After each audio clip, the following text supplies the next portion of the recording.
ഇരു രാജ്യങ്ങളും തമ്മിലുള്ള സമാധാന ചർച്ചയിൽ മധ്യസ്ഥത വഹിക്കാൻ ശ്രമിക്കുന്നതിനാൽ റഷ്യയുമായി ഇടപെടുന്നത് യുക്രൈനേക്കാൾ എളുപ്പമാണെന്ന് അമേരിക്കൻ പ്രസിഡന്റ് ഡൊണാൾഡ് ട്രംപ് ഇപ്പോൾ ആവർത്തിച്ചു പറയുകയാണ്. സൗദി അറേബ്യയിലെ ജിദ്ദയിൽ യുക്രൈൻ അമേരിക്കൻ പ്രതിനിധികൾ കൂടിക്കാഴ്ച നടത്തിയതിന് തൊട്ടു പിന്നാലെയാണ് ട്രംപ് ഈ പരാമർശം വെളിപ്പെടുത്തിയിരിക്കുന്നത്.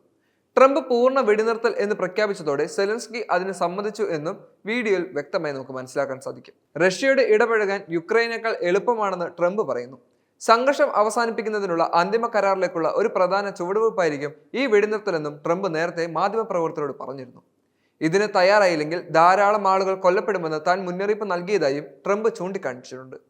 റഷ്യൻ പ്രസിഡന്റ് വ്ളാഡിമിർ പുടിന് ഇതിനോട് യോജിക്കാൻ കഴിയുമെന്ന് പ്രതീക്ഷിക്കുന്നതായും ട്രംപ് കൂട്ടിച്ചേർത്തു.